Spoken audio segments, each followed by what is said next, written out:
G'day everyone. Welcome to the first episode for 2026 for the Cold-Blooded Contributions podcast. This is episode number 24. The Cold-Blooded Contributions podcast is proudly sponsored by Midwest Tongs.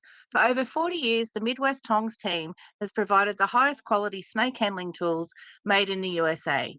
Made by professionals for professionals. We're your hosts, the Ipers. I'm Ty Iper, and with me is my husband, Scott Iper. This podcast will bring to you people in the hobby who have made an impact on us creatively, be it artistically, with data, or improved our husbandry. Today, we are stoked to have with us two of the presidents of the Victorian Herpetological Society, the current president, Adam Sapiano, and his predecessor, Brian Barnett. Thanks so much for sitting down with us, guys. That's okay. G'day.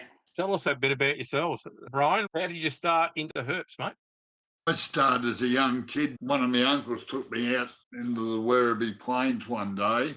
He was going rabbit shooting, and we turned over a rock for some reason or other, and there's a blue tongue there. And that was the start of it. I think I was 13 or 14 at the time. So from there, and I just got the urge to go out in the fields each weekend for half the year and see what I could find.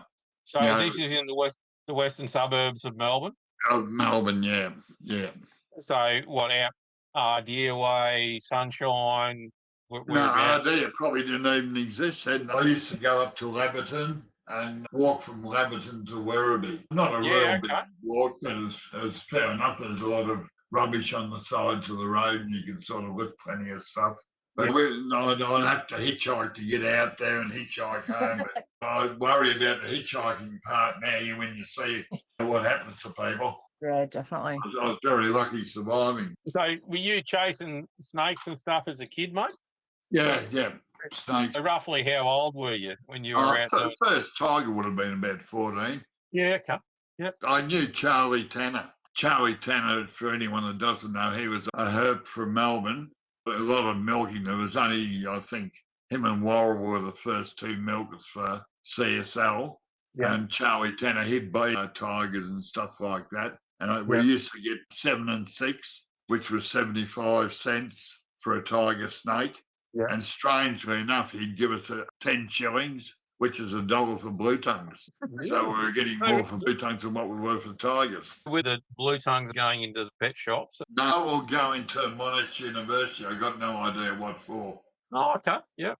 And then the tiger snakes were off to CSL for getting milked, I'm assuming? Yeah, well, no one ever milked at CSL. That's how you pick out people that lie. When they say, I used to catch tiger snakes and sell them to CSL or all this, CSL never had a milker working there. So it was Tanner, Worrell, they actually milked and supplied the venom to CSL. Right, okay, yeah. All right, it was the time when they used to walk the old rock walls out there, wouldn't it? They'd walk along the rock walls. Yeah, you still do it now and find tigers. Yeah, okay. I got 2 in my backyard last year. Oh, did you really? Yeah. I'm in Ardea, which is the western suburbs of Melbourne, but there's still plenty of tigers around. Yeah, okay. Back then, was this the stuff that you were looking at the time? Is this around that time? That was the main stuff.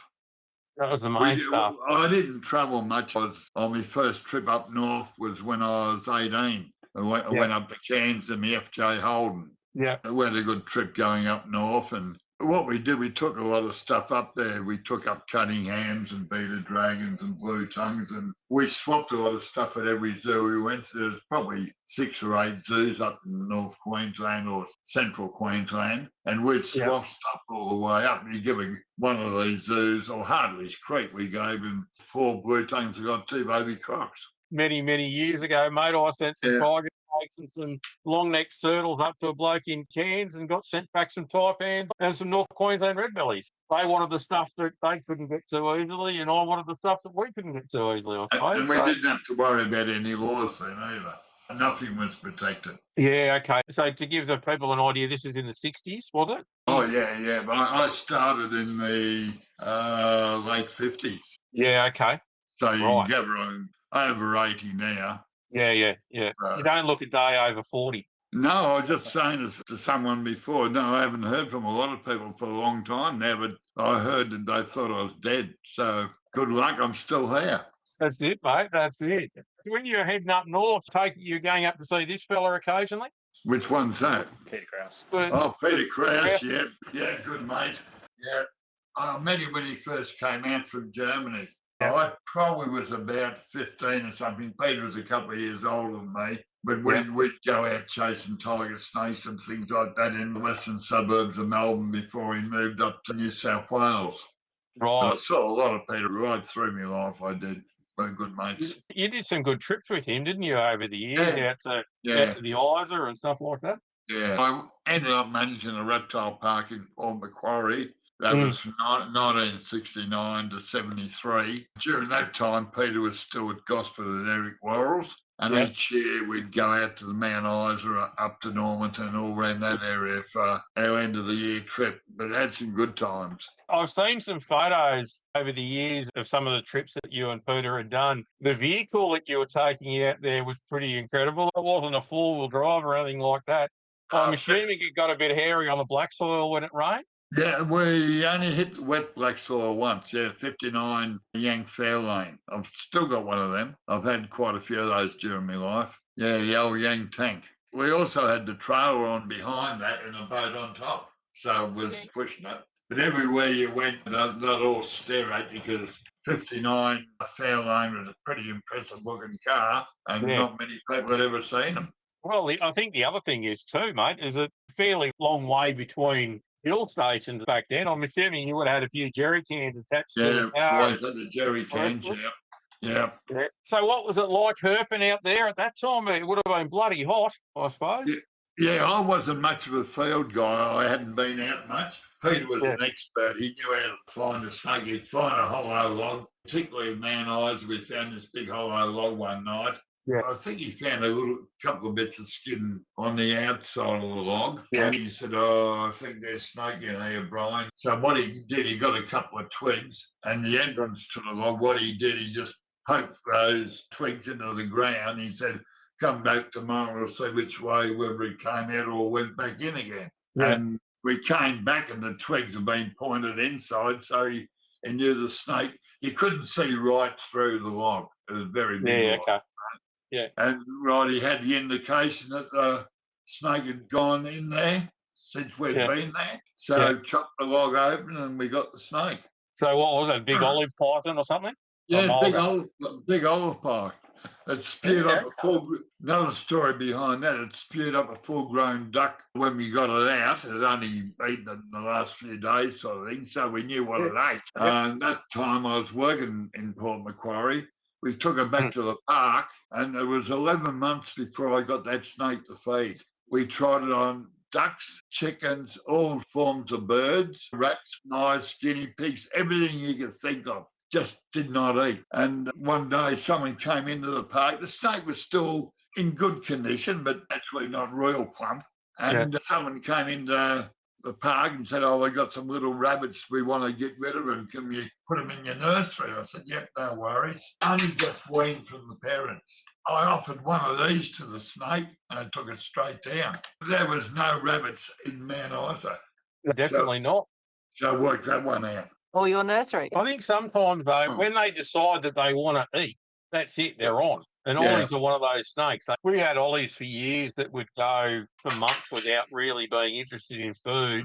And then we had other olives that you could feed it in the morning and it want to be fed again in the afternoon. It's one of those interesting snakes.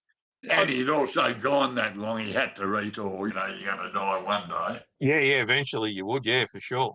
Yeah. Marbrook Park, is that the one up at Armadale? No. Port Macquarie? Yeah. I'm seeing a theme in these older days, mate, with the pretty impressive hair and the sideburns, mate. Is that a bit of a throw out to one of your favourite musical people? Oh, Elvis for sure. Yep. Fair enough. You always seem to enjoy that sort of music and those styles. So we've got this photo here of a pretty big kingy. Is this back in Deer? Yeah, we caught him out near Mount Isa. Yeah. I had that for years and years. It was a very big snake, quiet snake, but very strong. You didn't have to pin him down, but every now and then I might have to take a bit of skin off and you'd pin him. He'd just flick his head and get rid of the stick. He had so much strength. To be in a cage, 4 foot by 2 foot ground size, he'd go around the cage and all of a sudden he'd come to something, so he'd grab it to eat. But 9 times out of 10 it was his own tail. So I had to keep fixing the tail up all the time from his own bites. I got a Cunninara mulga that did that to me the other day, actually. It's literally had on its own tail. And he'd lie on his back till you'd think he's dead. I had a coastal tie do that, and it scared the shit out of me. And I opened the enclosure, and next thing you know, it just rolled over and just looked at me like, what are you talking about? Every now and then they do silly things. Yeah. I noticed in the background of those photos, those grey enclosures that Palesy used to have and a few of the other Victorian herpers. Is that the same builder that did all those enclosures? No, I built them myself and everyone copied. Oh, right. So you were the trendsetter. Yeah, even Melbourne Zoo copied them. Yeah, okay. So that says a lot. So when it came up, probably suggesting, no, it wasn't the zoo that suggested cage sizes, but the department did. Yeah. We had a bit of a case where, well, we built the cages and the zoos copied our cages, so surely they should suit the snakes we're keeping. Yeah, but the zoos exempt. Yeah, fair enough. Yeah, so we had to go up against that type of thing. But the funny thing about it, you've got to have snakes in your blood and know what you're doing. But the cages with the tilted front, we had made them for the taipans. That was easy. You could look in there. You had a little bit of height where they couldn't just sweep out at you. It wasn't a front opening sort of a cage. So we had them for the taipans. And they're all heated with blue party lights. That's all you could get in those days. There was no bloody infrareds or ceramics and all that stuff. The blue's another story too. I got blue. You could get pink, red, or blue or clear. I picked blue because it was the dullest one you could get. But folklore started, and after a couple of years, you had to have blue because there was a reason behind it. There was never a bloody reason apart from being dull. I remember many years ago at the VHS meetings, you used to be able to buy the 10-pack of blue globes. Yeah. We'll talk about the VHS meetings a little bit for longer shortly, but we've spoken a fair bit about yourself. We did say we're introducing both presidents, so we probably should talk about Mr. Sapper a little bit as well. Adam, how did you get started in herps, mate? Well, to start with, Brian's life's far more interesting than mine. I completely agree with that, too, mate. And he's contributed a lot more to the hobby than I ever will. But similar to Brian, I was also a Western suburbs boy and grew up in Werribee. And my days started chasing blue tongues down the Werribee River.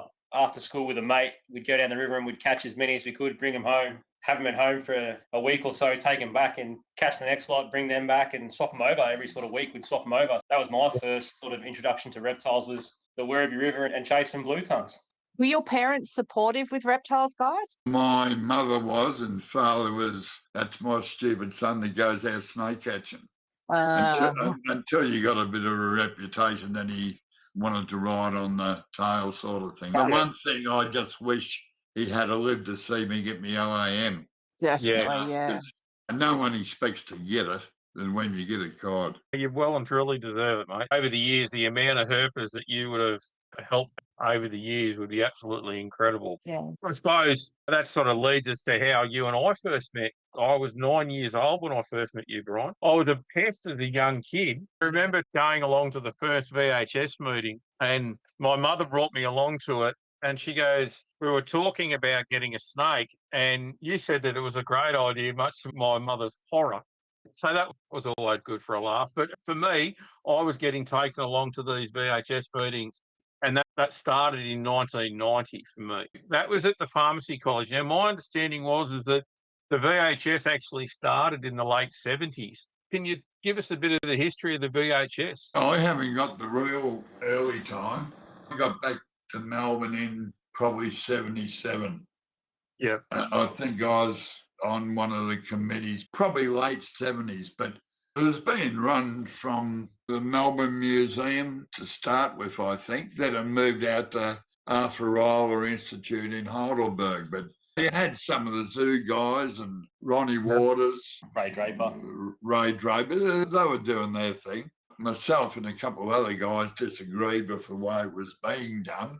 We probably should have shut our mouths a little bit, but there was too much of agreeing with the government and what they were going to bring in these laws, and to say yes to them all the time just for habit of doing it. It was stupid, you know. So we decided where we thought it was right to put up a fight, we'll put up a fight, and that's what we did. So how did the licensing laws all come about? That would have been the early 90s the late 80s, early 90s in Victoria, I suppose. Is that about right? Into the late 70s, I think.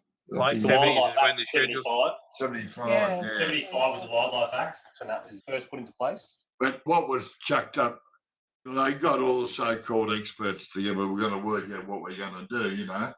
So I was lucky to be picked out. I must have been on the VHS committee at that time. We had Chris Banks from Melbourne Zoo, or there was a guy before him, I forget his name now, used to be Banksy's boss. John Coventry from the museum. Yep. A few people, we all knew different parts of herpetology, but none were sort of experts. And they sort of sat us all together and we'll work out what we're going to license this and license that and all that type of thing. We had to work it all out. The way it was worked out, all the things that are being kept now, we want to know how rare they are, how they breed. We wanted to know everything about them. We're going to have this point score thing. It just didn't work. So in the end, they took the easy way and said, well, if it's being kept in Victoria, we'll put it on a schedule. If it's not being kept in Victoria, you can't keep it. You can't import it around there. So you could have had a blue-tongued lizard, and for some reason no one in Victoria was keeping them, you wouldn't get it on a licence. It was hard to work around, and they started off, and then they said, oh, you can have 10 interstate species, you know, black-headed carpets, diamonds, what all. Only 10, and you can keep up to 8 of each. You can't go over the 8. So you had a problem there if you bred them. Well, no one bred anything. We all took them from the wild, didn't we? So they told us. That sort of came into it as well. So how did that go with some of your studies that you were doing back in the early days? I've seen plenty of published reports from yourself from the late 70s and early 80s where you're breeding Chapel Island tiger snakes and coastal. Yeah, well, we got a lot of the regs changed. Common sense came into it, you know. How long did it take, though, to change?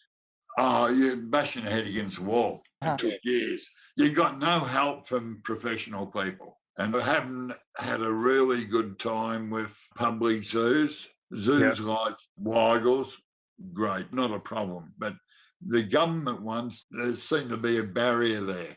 They didn't accept us to start with. He says he's breeding it, he can't be breeding it. But I end up giving a lot of stuff to Melbourne Zoo. I got some Javan file snakes and I didn't breed them. It was grubby when I got it. I had the young. I had about 25, 30 young. I had them at home in a 4-foot fish tank, full of water. They were like little pythons, the way they attacked the goldfish and everything. They're so fast and so swift and all doing well. The only thing is you had to make sure you had that top on the tank of a night time. You come out the next morning, you have baby Joe and fly all over the floor, still alive. I had all them, they were doing well. About 12 months old when I contacted the zoo, and I said, do you want a couple of Javan files? Shit, yeah. So I gave them a couple of Javan files, and I said a month or something later, how they going? Oh, they died from salmonella. I said, no, well, the vets had a look at them, and she's definitely said came in with salmonella. And I said, how'd you keep them? We had a 2-foot fish tank. We had rocks down one end, about 1.5 inches of water, and put white bait on the rocks for them to come and eat at night time. That'll be a problem. Going to be a problem, but that's what you had to put up with. Fair enough. So you worked with some really diverse stuff over the years. Was it only Australian stuff that you worked with in the zoo system? Did you work with some of the exotics as well? No, I didn't work in the zoo system. No, sorry, the wildlife parks and stuff like that.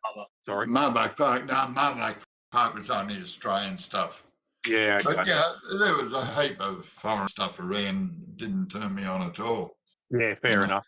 It sort of looked after itself as well. The bikies and drug dealers, they had a lot of boas and all that sort of stuff. And they'd make a cage, have their dope and whatever underneath and a false bottom, and we used them, and we got the blame for a lot of the foreign stuff that was in the country.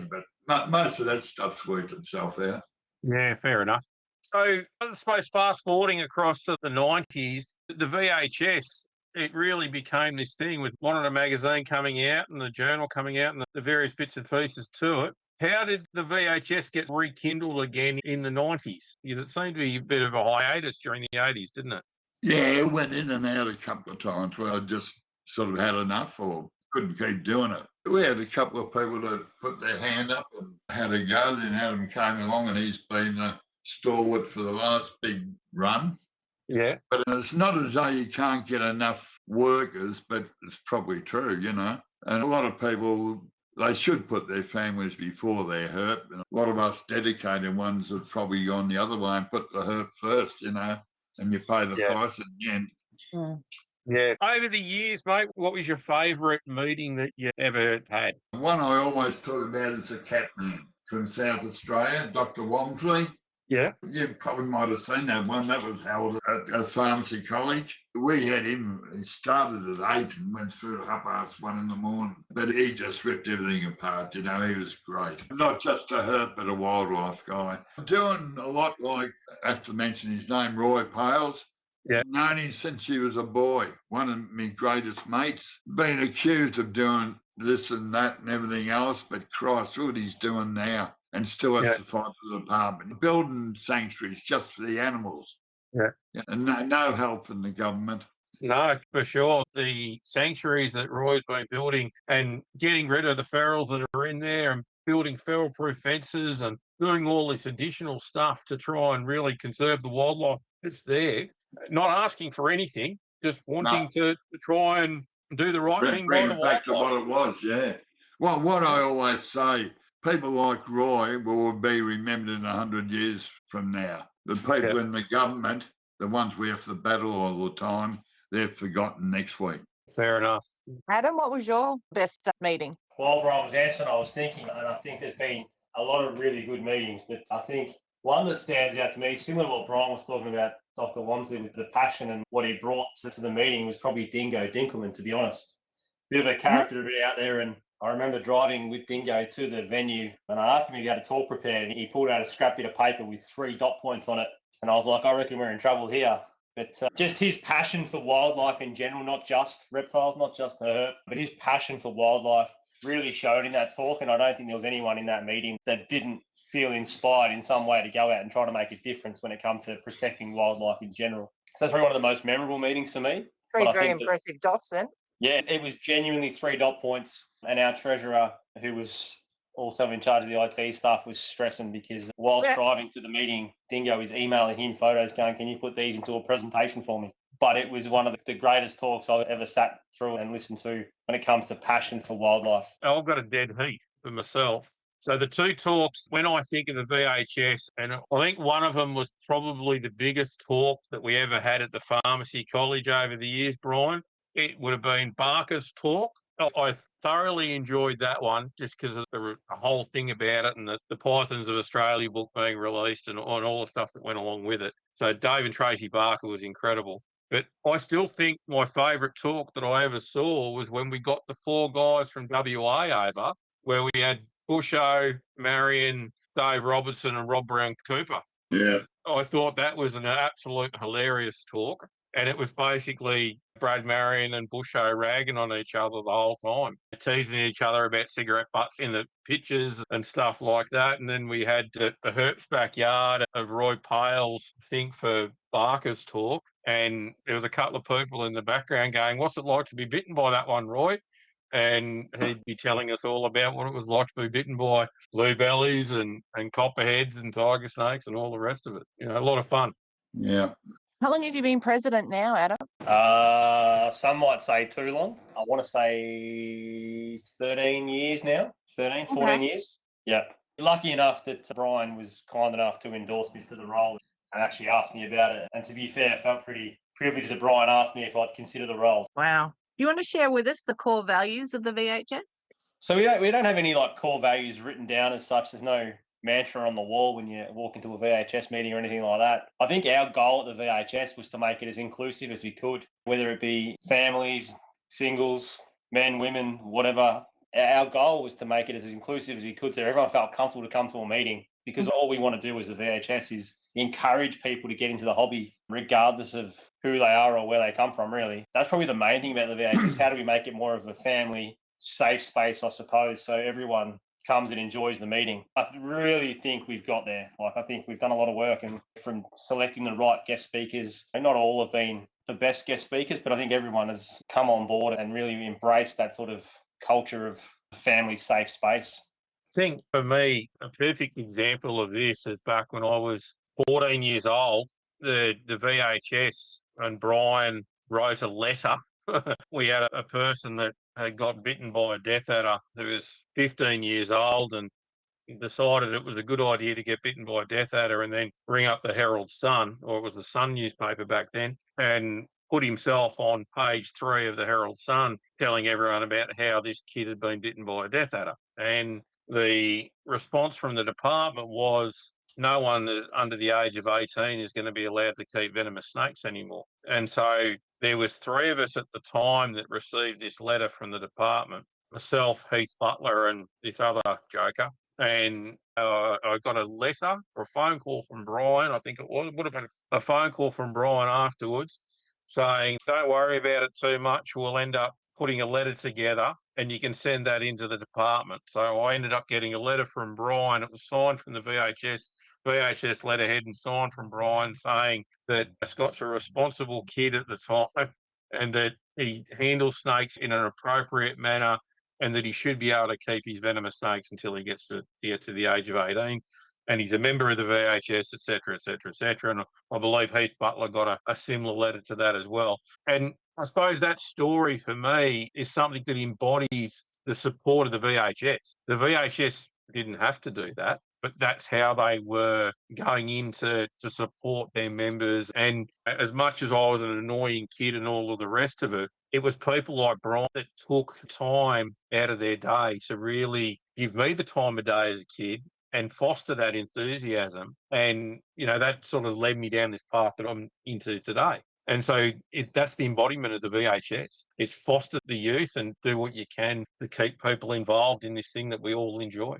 And I think that's one of the great things, Scott and Ty. We see these young kids who come, and obviously I wasn't around, Scott, when you were a young kid, but these young kids who come to our meetings when they were 10 or 11 that still come to meetings now and have moved on to have careers, whether in the reptile world or the wildlife industry, and still come back to meetings, for me, is really satisfying to see them come to meetings each time we have a meeting and hear about what they're doing in the field or in the zoo system now. Like it's one of the best parts about it, I think. Right. You've got people like the Slumber Brothers were part of the VHS from when they were very young. Jeff Hurd is another guy. He's got a doctorate now in ecology and working on frogs and was working on modine carpets and stuff like that. So many people have got their start in the VHS, and that enthusiasm has sort of burdened them onto other things. It's pretty incredible when you go back over the years, the amount of members. We donated a lot of money to the Sydney Peter Rankin Fund. Yeah. And Jeff Hurd was one of the ones that received money from that to continue the work he was doing. Yeah. But the VHS, we used to have the auctions and the raffles. It was all through bloody hard work. Yep. But you sort of get same for a non-profit organisation. And I think we gave the Peter Rankin Fund to New South Wales something like 70 grand. Yeah. It's a lot of money just to keep them going. Yeah. And you think of the amount of herpetologists that the VHS has helped over the years. Yeah. And the other thing is that those auctions have always been a good laugh. And most of the time, people that win, you don't want to take the cage home or anything like that. You end up finding a kid in the audience and you give the cage to a kid. Yeah, you're spot on, Scott. We've got, and I'll name him, but James Lyon, I don't know how he does it, but he's won the raffle for the enclosure so many times. I don't even know how many times, but he's never once taken an enclosure home. And someone asked me the other day, how many thousands of dollars do you think James has given away in enclosures? And it'd be close to $10,000 worth of enclosures that James has won, and just found a random kid in the audience that he doesn't know and given them the raffle ticket. And to see that kid's face when James hands it to them, and like, you just can't wipe the smile off their face. And then they come back the next time and they come back the next time. And you're spot on. A lot of people who buy in raffle tickets don't actually want to win the prize. They just want to support the society and support, I suppose, the younger keepers. Yeah. And I think that goes to the people that are donating stuff as well. They don't want thank you for it. They don't want to do anything about that. That's not what it's about. It's, here, take this. Hopefully get some money for the club, because if that can reduce some cost to getting a speaker in, or if it can reduce something else, or help pay for something, or help getting a new computer, or whatever it might be, then how good is it? Because the reality of it is that the VHS is this entity that's bigger than any one person that is out there to really help reptile keeping and fostering the passion for working with reptiles, regardless of whether or not they want to be scientists or they want to be keepers or anything like that. Doesn't matter what it is. During your time as presidents, this one's aimed at both of you, what were you able to do or sponsor that has made you the proudest? I think getting Barker out from America, that had never been heard of or done in Australia. VHS just not a little society, but not a super big group, actually flying out an American to come out to Australia to launch his book. That was massive in those days. We had help from one of our committee persons at the time too, who donated some money for the flight. That's Simon Courtlane. Oh, yeah. He put in about half of the flight money to get Barker out.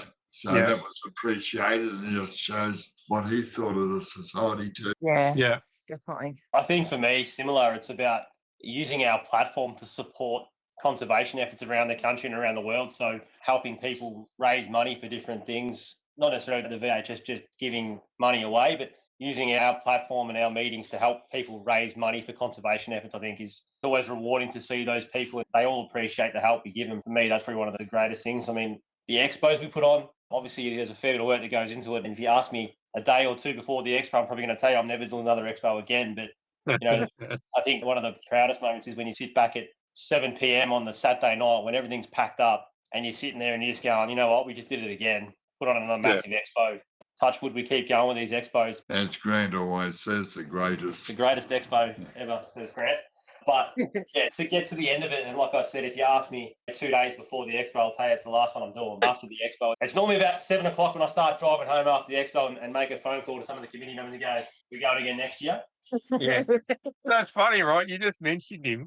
Grant, where did he bloody come from? Because my understanding was he wasn't much really into the reptiles themselves at one point, or was he into herps and got out of it, or what's the go? Is he keeping stuff these days? He doesn't keep a lot. Never has kept a lot, really, I don't think. He is the social member of the VHS, to put it nicely. In other words, people would use, but I'll call him the social member. Heart of gold, super passionate, loves to promote the VHS, even when people have heard enough. They don't want to hear any more about the VHS. He's going to talk to them about the VHS a little bit longer. You need people like that, Adam. You need people that are so passionate. It's almost... His strength is really bringing people together. He's not backwards and coming forwards. He'll go up to anyone and just ask him some sort of random, dumb question that'll break the ice and start that conversation. So that's his greatest strength. I've always maintained that the VHS works now and in the past because everyone knows their role. Everyone has a different strength. And that's his strength, that social side of bringing people together. We had a couple of young VHS members attend the ASH conference for the first time just recently. Josh and Max were the two guys that turned up. And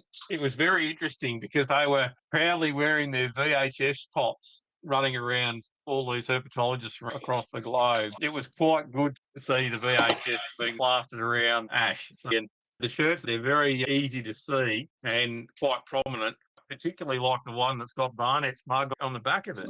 I suppose leading to that, it looks pretty similar to this picture that I've got up on the screen at the moment. I'm assuming that's you, Brian, with a couple of very interesting looking scrubbies that aren't trying to rip your face off. What's the story there? Oh, that was just a set-up photo for the Melbourne Sun. I used to ring up, and no one ever got killed or mugged or knifed or anything down in Melbourne in those days. Yeah. And I'd just ring up the chief of staff in the Sun. You want a story? Yep. Oh, that you, Brian? Yep. What are we going to do today? Oh, I've got a couple of scrubbies coming down from Queensland. I'll bring them in and we'll take a photo out in the front, Flinders Street, you know. And then, crime took over later on. He didn't get any more snake photos in. And we've got this other photo here, which has got some ruffians from the VHS there. With, I was going to say something then, but I shut me mouth. A lot of history there. So, yeah. A lot of reptiles being kept over the years amongst that lot, that's for sure. So yeah. That was one of Brian's birthdays. Was it your 80th, maybe? Might have been, yeah. Certainly an incredible picture. Is there a project or event that you guys would have loved to have done with the VHS that you haven't had the opportunity to do yet? Something like Palsy is doing now.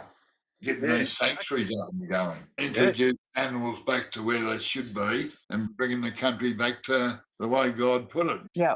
Yeah. It's probably not a VHS thing for me, but from a personal point of view, and I've been lucky enough to spend a lot of time with Brian over the years, but I just wish I had met Brian a long time ago and was able to join Brian and Peter on some of these herp trips, to be honest. Even just to go walk those rock walls with Brian back in the day, I think would have been something special. Yeah. You got to be very careful anything you do financially too within the society. It's okay, the way I was doing a type of thing and the way Adam does it. But one day, neither of you will be there. You've got no idea who could be coming, and your whole thing could be just shut down financially as well. Could be abused. So you've got to be very careful and pray on getting some good workers coming through. From a VHS point, and I know I spoke to you about this, Scott, already, and Ty, the only other thing I would really like to do, and Brian touched on it before, about we're a not-for-profit organisation, but how do we support, I suppose, some of the younger or up-and-coming herps or even wildlife people with some sort of grant program? That's one thing that I want to look at. How do we become more active in that space to support these people coming through the ranks? The one thing that might be of a benefit might be some real instructional type events where you basically have a class where you teach some of the younger ones how to set up enclosures or how to do things a certain way, or even things like showing people how to sex snakes and all that sort of stuff. The problem with that is these days is it's so difficult to do that from a legal point of view with animal ethics and permits and displays and all the other stuff that go along with it. It makes it very difficult to teach some of these things. And you could be stepping on toes on other herps doing the same thing professionally. They've got a business teaching this and teaching that. We had a problem when the laws were coming in. We had a group that met with the department called WIPTAC. Wildlife, what was it? Wildlife Possession and Trade. You'd meet with them every couple of months. You'd have a representative from the Herp Society, the Agricultural Society, taxidermist, every splinter group you could think of. You had an opportunity to go and meet with the department. It all depended on who was running it for the department, whether you got anywhere or not. We had one or two really good guys that were worth their weight in gold. Gary Davies was one of them. He was a wildlife guy. He sat as chair with TAC. He moved up to New South Wales later on. But even within the group, you couldn't get anyone to agree. The VHS got a lot of praise for being open-minded and fair. We weren't just after stuff for us. The bird group, the Agricultural Society, they wanted you interested in reptiles. We keep reptiles in the shop. How about some care sheets? I said, yep, no worries. So we prepared 10 double-sided care sheets as a handout to the customers. How to look after blue tongues, children's pythons, green tree frogs, all that sort of thing. Because we put, this was prepared by the VHS, blah, blah, blah. Any other queries, please contact us on this number sort of thing. Because we put that on the care sheet, the Agricultural Society wouldn't touch them. People come into our shop, they get one of your leaflets, they won't come back to us again. So it was all being done for not the right reason. Yeah, people feathering their nests, so to speak, as opposed to you know, doing things for the greater good. Yeah. And I think to that point, the VHS still don't have a commercial interest as far as the VHS don't sell products, don't sell animals. So it doesn't really make much sense to me that they wouldn't endorse that and run with that information. It's not like we're going to sit on animals that we're going to sell. We don't have product that we sell. We might have the odd merchandise available for sale, but as far as husbandry equipment goes, we don't have any of that for sale. When we were at Parkville, that's when the herb shop actually did start, and we were running as part of the VHS. You'd go to your meetings and we had a stall or a room outside. We were the first people to import all the reptile products, and we had all these books and all that other stuff. It was being sold as herb shop then, but all the money from the sales of that all went to the VHS, not to me or the family. When we got out of it, we registered it as our own business and took it over. I remember over the years that the price of rodents that you were selling the rodents for was a better price than anyone else could get them for. You get the rodents at a really good price. You'd be able to get blue globes, emmet thermostats, all sorts of stuff you can never get anywhere else. The rodents in particular, you can check back. We used to declare everything we sold in the Monitor and newsletters and that. All the rodents we sold, which were my rodents, The VHS got 100% of it. I got none. Yeah, I remember at the front of the monitor after the Treasurer's report, it was always published in the front. It was always there. Anyone could see anything. The transparency that the VHS had in regards to that sort of thing was amazing, mate. I've got to ask, what's the funniest thing that you've seen happen at a meeting? Oh, right. One of the auctions in Parkville, we're in a lecture theatre, so it's probably 100 metres from where I'm talking up to the back of the hall. Yeah. So we had the auction stuff. We get $200 for a bloody bucket of cockroaches.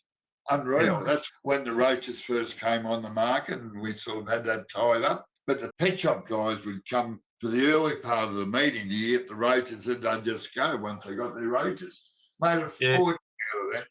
But one night we had this giant spider from North Queensland. It was a great big plastic thing. It must have been about 18 inches wide type of thing. I had it held in my hand. I had connected the fishing line. I had the fishing line around my neck, down my side, and I was pulling this cord, and this bloody spider's standing up to everyone, you know. The guys up the back thought it was a real thing. That's a ripper. What about you, Adam? Yeah, I'm trying to think. Obviously, there's quite a few laughs at our meetings, to be fair. The auction always seems to get a laugh. There's always a fair bit of banter amongst the whole crowd, really, in the meetings. Obviously, they're there for a reason, and we need to make some money so we can keep holding these meetings. But, yeah, I think the banter amongst the crowd and, obviously, the people doing the auction is probably the best or the funniest part of each meeting, to be fair. How many extra dollars do you think that people have made you pay on auction items, mate? People like Grant have run the price up on you. Yeah, I've made the mistake a couple of times telling Grant that I want one of the auction items. And Grant is our resident auctioneer now, and he just pulls these random bids out of the crowd. I don't even know who he's talking to, just to run me up generally. And then he comes over laughing normally to tell me that he just cost me an extra $100 because he wants to run the price up. Generally, books signed by used to is what he runs me up on. Well, so he should.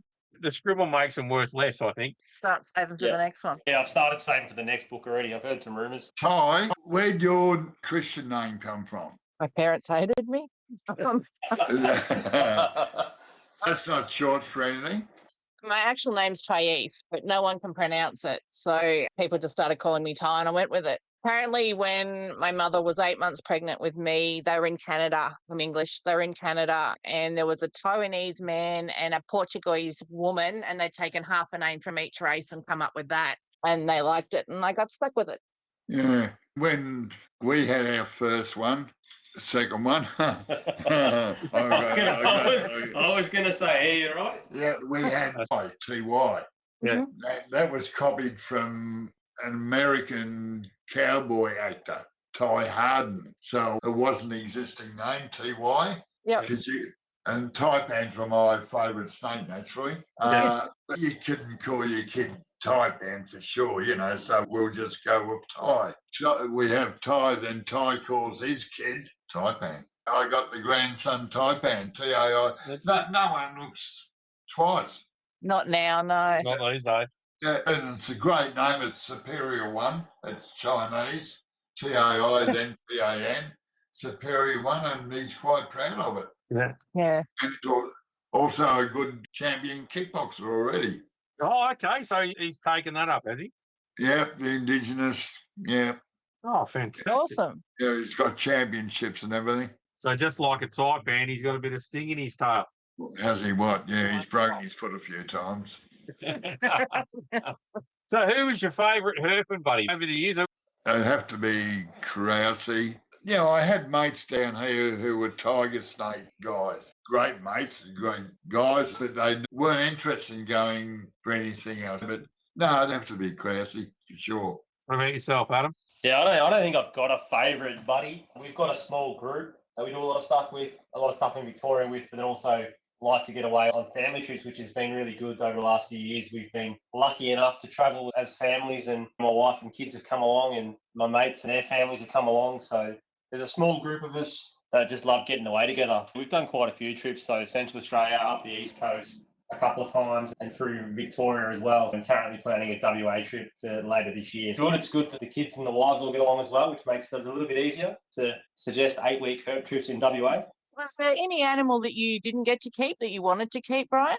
Ooh, Not really, no. I don't keep it all now because I can't get around much. I had to get rid of venomous stuff because I couldn't even get down onto the ground to catch something if I had to. So I've just let them sort of run their race, got rid of a lot of stuff and just content just to be a non-licensed. You feel good being a non-licensed too. You're not going to get any knocks on the door and be accused of doing this and that. What's the most unusual thing you've kept, you reckon? Jeez, I had 7 or 8 yellow-belly sea snakes at one stage, didn't you? Yeah, we had them. They're the easiest thing in the world to keep. We got them in Port Macquarie, washed up on the beaches. Didn't know much about them. Just got a 4-foot tank. Crafty got me a good Eheim filter, I think it was. We brought it back seawater to the tank. Topped it up as proper seawater. As it evaporates, you're not losing your salt, you're losing your water, so we just keep topping up. I've got some photos of these somewhere too. We had yellow bellies in the tank, and we were offering small fish on a pair of tweezers, and they were taking them. I tried other sea snakes, no go. Yellow bellies were good. Yeah, okay, fair enough. Is that because they're a bit smaller too? They're a good size animal, they're not too big. Yeah. Fair enough. What about yourself? Me, and what have I kept? What's the unusual you kept? I was lucky enough to come across a couple of thorny devils that were surrendered to me when I had a vagrant permit, and lucky enough to get a permit to keep those 2 thorny devils. So we had them for a couple of years. Friday nights in the backyard with 2 devils in the back lawn or on the back pavers just eating ants. So I was lucky enough that I had an ant colony in the backyard as well that the devils would eat. So there was plenty of beers and Friday afternoons in the backyard watching thorny devils eat. Sounds like a hard weekend. Yeah, it was a tough weekend. What do you think are some of the biggest changes in the hobby from when you both started keeping? Unnecessary laws and regulations. I don't disagree with that. Don't protect anything unless it needs protected. Protect the environment. Yeah. There's one species I'll point out. Rusty monitors. If you ever seen where they came from, you can destroy that habitat just like that. That has to stop. Things like Cunninghams or Stokes or all these other things, they look after themselves. Yeah. But most herps are pretty lazy. You go herping, you pick up something on the road. It would have been knocked over by the next car. Yeah.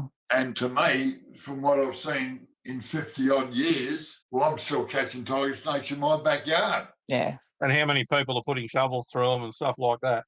Yeah, I reckon when they need protecting, you got something like the Western Australian carpet. Yeah. It was never on schedules. Weigel done a lot of work. He got the government to agree to loan him some. He got him, made him as common as shit. You wouldn't even probably go on to try and take him out of the wild. Yeah. And this is the thing, right? How much is it going to cost you to buy a rough scale python versus a plane ticket just to get to the Kimberley for a roughie? Yeah. You know, like, the whole thing's just been done wrong. Yeah. Protect them when they need protecting, if they need protecting. Otherwise, just leave it the way it is. The kids have still got to go out and find their blue tongues and that. That's where your fellow herbs, your new herbs come from. Yeah. Yeah. And you're going to be building houses where that rock was that we're going to take it from anyway. We had grasslands around here. I went out skinking. I needed skinks for baby children, but that's another story how to do that too. I worked that paddock for 25, 30 years and could get what I wanted out of that paddock. It was the grasslands just around the corner from here. Yeah. You wouldn't take females, you'd take males. In the end, we worked out a way of doing it. You'd only take tails. Yeah. You go there now, you won't find any. The government cleaned it up. Yeah. Cleaned up the grasslands. They fixed it. They fucked it. No tigers either because there's no skinks for the bloody baby tigers to eat. The government did it. I was told I rang up once and it's when the laws were such where you couldn't keep over 8. You had the 10 interstate species you could keep, up to 8 of each. You couldn't go over 8. I had 8 black-headed pythons. I wanted to get another one or another 2 down from someone. I got the letter back and I've still got the letter somewhere.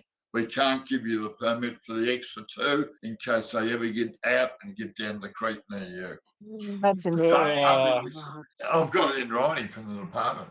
They knocked me back on my older snakes, but I could have king browns. Oh, well, that's all right then. As long as you can keep your king browns. So you can't have those mulga snakes, they're too dangerous. But some of these guys that work for the department, you wonder how they sleep of a night. There's quite a few good ones, and most of them aren't. It's just a job to them. We've got a passion for it. For them, it's a 9 to 5. A bit like me wanting to go and spend some time chasing critters or going and seeing animals and stuff like that versus me going and unplugging a toilet or cleaning up a gas main or something like that. I know there's something that I'd much rather do. And I think at times as herpos, we've got to remember that they do it as a job. They don't do it as a passion like we do. Melbourne Zoo had never bred black-headed pythons, and with a little bit of help from myself and a couple of other people, we got them on the right track and they did breed them.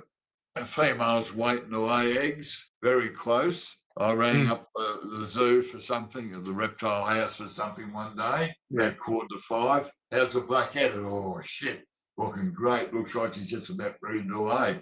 Well, you won't be getting much sleep tonight, will you? Fuck, it's 5 o'clock. We're going home. Yeah.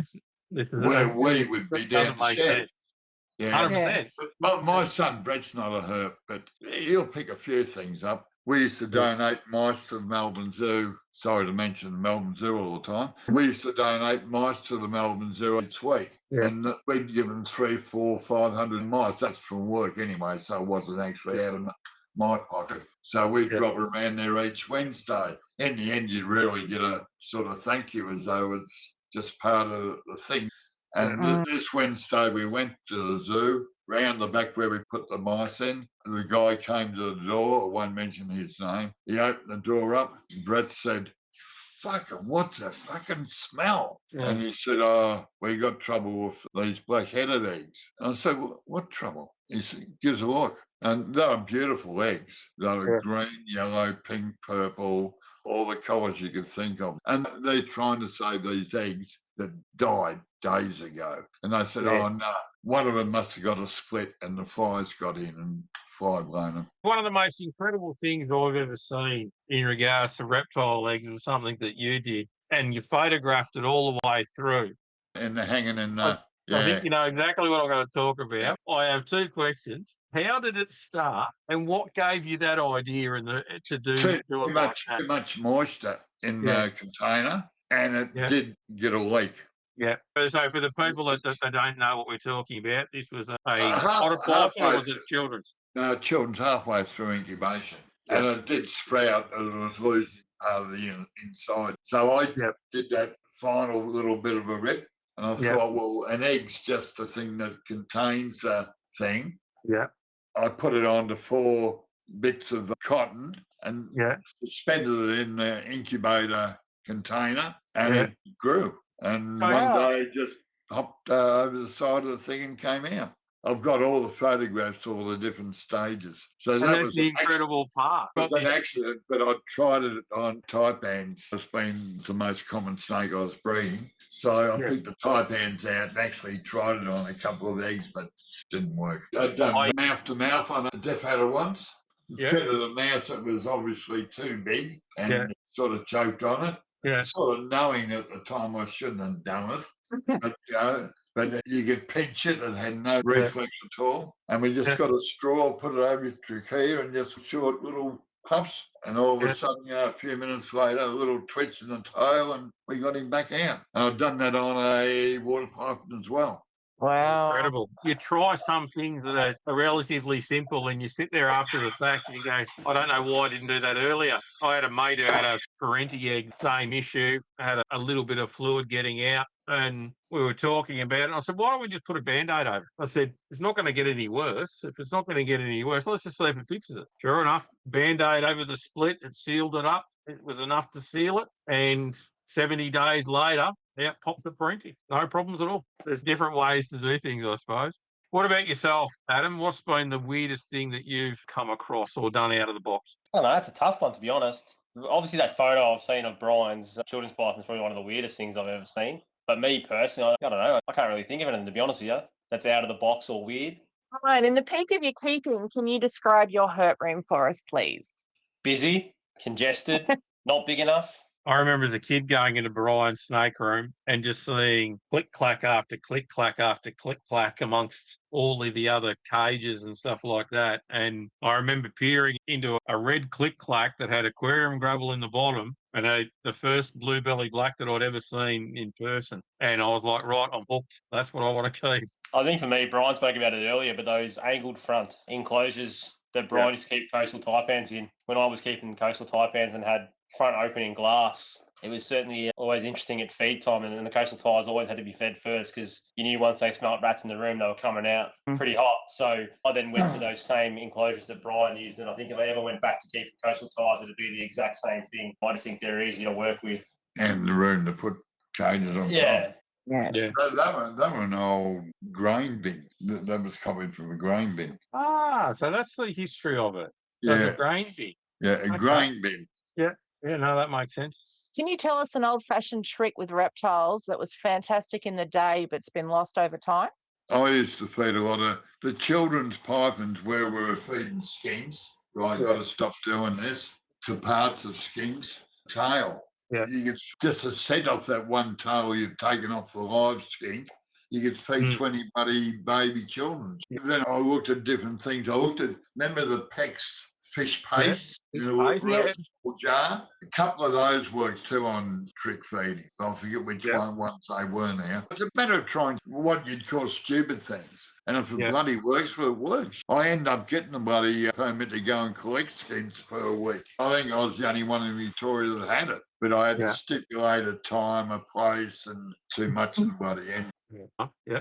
I think one of the things that we've lost or we're losing is just talking to people that have done it before. I think there's too many people out there that rely on Google and trying to Google stuff and get information and misinformation rather than picking up the phone or going to see someone who's done it before you and taking on board what they've got to say. A lot of the people that have done it before us have tried and tested different things and they know what works, and I think that's what we're sort of at risk of losing is those people that have done it before us actually having good conversations about it. Nothing's impossible. Never give up. And the department frustrates you. Well, you don't have to be real smart to be smarter than them. But, as I said before, we had one green tree python, one Brettles python, and one collet snake in Victoria. Yeah. And somehow or other we bred the three of them within view of the department. Well, reptiles are amazing things, right? They can do incredible things. And you try telling the department when you had to put 10 eggs in your book, but you've got 12 babies, but I had 2 lots of twins. They won't believe you, but it's true. Oh, 100%. Yeah, so if it succeed, you got to be lying. Yeah, and I think that's sometimes one of the beauties of digital cameras these days is that it is so much easier to take photos and document that sort of stuff. You've been taking photos on slide film over the years. Imagine you've got quite the collection of images sitting there waiting at some point in time to go through and have a look at. I suppose the one question I've got is what's been your closest call? Very, very, very, very close. When you get a snake that doesn't shed properly and leaves a bit of skin on its head, or maybe the eye coverings are still on there. Yeah. I had a taipan once, a reasonably quiet snake, probably about 5 foot. What I do in those sort of cases, I get the snake behind the head. I hold the finger on top and fingers either side. Yeah. So get the skin off the rest of the body. Don't leave it to dry out and all that sort of shit. Yeah. What I do, I get it all loose. Yeah. Apart from what my fingers are over. Then I reverse my fingers, I go head on to the head. And that way I can get the rest of that skin off underneath his jaw. And I didn't know at that time that taipan's fangs come through the bottom jaw. And that was the closest I'd ever been. My worst fight was a little whip. I've had a couple of scratches off small tigers, and that's it. But I shudder when I see the way some people handle snakes. You've got to be in control. I don't mean pin the snake down, hold him roughly or hurt the bloody thing, but you can have a tiger up, have him by the tail and a stick that balances him so he's not going to panic or anything like that. But to have a snake crawling up your arm or around your neck where if he wants to bite you, he can, I don't go for that. Yeah, fair cool. What about yourself, Ads? What's been your closest call? Probably a tiger snake down at Werribee South, foreshore. It was a hot night. There was people everywhere, and there was this one drunk bloke who thought he'd give me some advice on how to catch a tiger snake down at the beach. And it was my own fault. I sort of jumped in the water too soon. And as I grabbed it by the tail, he's kept giving me some more advice. And as I looked up to tell him what I thought of his advice, the snake's turned back up and headbutted me on the thumb. But that's probably the closest I've come. But it was a bit of a nervous walk back to the car and get the snake away and get in the car and make sure there was no blood and it was just a headbutt. Yeah. Headbutts aren't fun. No, not at all. How did the Monitor magazine come about? That started as a VHS newsletter. It was a little red typewriter that was a toy from Coles, and that's what I did the first newsletter on. And we did things better as it grew. But Lani needs a lot of praise for helping with that, because when we're actually sticking in photos, I think we were doing 700 monitors at a hit. Yeah. And we got up to 11 photos in one magazine. So 700 by 11 is how many photos got manually stuck into the pages. You can just imagine how hard that was. Yeah. And they're all straight too. I've got those monitors up behind me there, and they're all dead straight. Every single one of them, always centred. There was always been some fun and games in the old Monitor magazine over the years. One that comes to mind was Dave Layden and Mouse Power, and the Pinky Sandwich as well was another one. What were some of the ones that you enjoyed over the years? Were you playing some gags on people? Oh, I wouldn't know where to start on that one. Too many of them. So, Adam, you started doing Odatria magazine. I'm assuming that's because it was going to be a smaller version of Monitor. Odatria actually means little monitor. Yeah. Yeah, so Odatria was before my time as well. To be honest, I can't take credit for Odatria. I think I was still in Brian's days. Yeah, okay. All right. Well, there you go. So that was just because you didn't want to do a full Monitor magazine. We'll do the newsletter, and the newsletter became Odatria, did it? Yeah. And it's probably the one thing, if I look over the years, that I still would like to get up and running properly, but we've tried different things over the years. We just can't quite get it right. It looks easy, but it's not when you fine-tune it down as to what exactly goes into it. Yeah, absolutely. What was the first article you published, Brian, and where was it? I've got no idea what the first one was. Could have been something to do with ping tongues, I think. Just stating the number born. Mm-hmm. Yeah, I think that was about the early to mid-70s from memory. So certainly some of the records that I've seen from your publishing days on taipans and central blue tongues and all sorts of stuff. You were also very meticulous with your measurements and stuff. I remember an article that you did with Gow, with Barclay Tableland Detonators. You seem to always have ones that are a little bit smaller than Graham's, mate. I was probably being honest. Gow was a little bit rough on his figures at times. Yeah, okay, fair enough then. How did you get onto Barclay Adders? What was the history of those? Through Graham, I think. I think he was probably the only one that had him at the time. Yeah. And so he sent some down to you. Yeah. Yeah, I had him down here a couple of times. Yeah. What was the largest you ever got one to? You got them over a metre. Did you think they'd ever hit the 4 foot mark? Oh, possible. But, who knows? How did the idea of using plastic containers come about? Like the click-clacks. Yeah, would have started off as we would have had to find something to put baby snakes in. It could have started off any sort of plastic and click-clack appeared. And I copped a couple of nips off tigers out of non-clear tops. So I was a little bit warier then. Mm-hmm. The clear top was a lot safer, and also the clicking down. Yeah. What are your top 3 favourite herp books? Herp books, most of them I haven't read. A lot of people would grab them, put them on your shelf, and there they stay. Is this where we're supposed to say your books? No, not at all. Australasian leopards. No. I had a lot to do with Hyphens of the World. I haven't read that. Probably the one I refer to least is Congress, because it just doesn't seem to alter and doesn't hold a lot of information. I used to always refer to taipans. I'd look up his taipan section all the time. I thought you put out another 5 new editions and nothing's altered, and it's quite obvious it could be altered. Shine's books are readable. Yeah. I might start on a subject in one of those, like the sizes when they're laying, and keep reading. But the general geographic species book, not really interested. Not really interested, no. Who were your mentors, mate? A guy by the name of Keith Kino, he started me off in reptiles. He was only a tiger snake guy, but he went back to New Zealand and died in New Zealand. But he was a friend of the family and worked at the service station I worked at, so that's how we met there. Right. But snakies, probably Tanner. Tanner was an extremely rough keeper. Yeah. Gow was the same. Couldn't keep shit. Brilliant reptile herp minds. Okay. Adam, your mentors, mate? Like I said, I was lucky enough to spend a lot of time with Brian over the years. So I always knew that I could ring Brian and ask Brian a question, no matter how dumb it was. As you said, you're a bit of a pest back in the day, Scott. I was probably similar when I first started coming to Brian's, asking questions, and obviously Brian not only helped me with any herb question I had, but also when I set up my own shop as well, Brian was always there to support and help with that little adventure as well. I probably can't go past the man sitting next to me. Yeah. Awesome. Brian, you received an Order of Australia medal in 2011 for services to herpetology. Can you tell us a bit about getting that? Yeah, I got a letter from Canberra in the mail. Yeah. Normally it doesn't get opened and just gets torn up and chucked in the rubbish bin. So I opened it up. Oh, shit, what's this? And the way they offer it to you, if it was agreed to present you with the Order of Australia, would you accept it? That's the way they go about it. They don't tell you who's put you in. Yeah. But the way they had it, it was worded wrong, and I argued the bloody point with them. I could have lost it for conservation. And I said, I'm not a conservationist, I'm a herpetologist, and tried to explain that to them. But they can't alter the subject fields type of thing. So in the end, he just brushed me aside on that. And he said, oh, rightio, well, we'll get back to you. I think it's about 3 months before they come back to you. I said, yeah, I'd accept it. And they came back and gave me a date when you go to Government House and get your medal off the governor and all that sort of stuff. But it's still awarded for conservation type thing. It wasn't put in as a herpetologist or reptile keeper or anything. But, totally out of the blue.